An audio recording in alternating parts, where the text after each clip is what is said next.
Want to write like a master storyteller? Stephen King's On Writing isn't just a guide, it's a game changer for anyone looking to craft captivating tales. Stick around because today we're going to be breaking down the top 3 lessons from his playbook that will transform the way you write forever. Section 1, the toolbox. Stephen King talks about building a writer's toolbox. No, not a literal one, but the tools every writer needs: vocabulary, grammar, and style.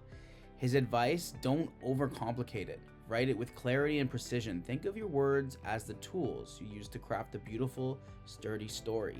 He says the adverb is not your friend, so ditch the fluff and let your writing do the heavy lifting. For example, on page 118, King writes, "Remember that the basic rule of vocabulary is use the first word that comes to your mind if it is appropriate and colorful.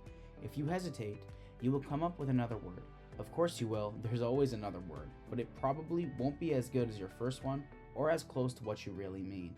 King really wants you to keep it simple with your writing. He wants you to apply it to the paper. Get it down on the paper first, and then, like every lesson, deal with it afterwards. What is one writing tool that you think that you can't live without? Drop it in the comments below so maybe other people can learn from you. Section 2, write with the door closed. King emphasized the importance of writing for yourself in your first draft. This is your raw creativity at play. No filters, no judgment, but in the second draft, open that door. Invite constructive criticism.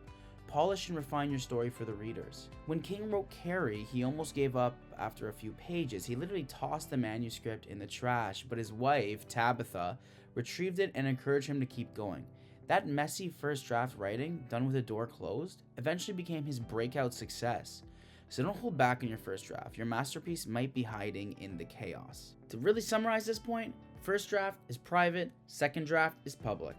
Section 3, read a lot, write a lot. As you can see, I've already read Stephen King's book. This was extremely useful for me to get some stuff down for my prologue and my new story. I learned a lot and I was able to apply it to my writing lessons when attacking my book. But King says if you don't have time to read, you don't have the time or the tools to write. Reading expands your imagination and writing sharpens your skills. He suggests aiming for consistency. A little every day adds up. The habit is what turns a dreamer into a doer. I think what King is trying to say is that it's important to build habits. Every morning you should set yourself a word limit to try to hit when you're doing writing.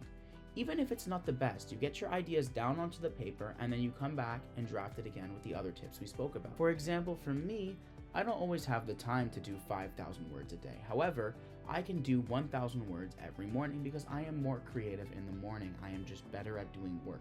I think many people can learn from King's emphasis on building habits. It's important to do that so that the creativity you have in your mind comes to flourish on paper.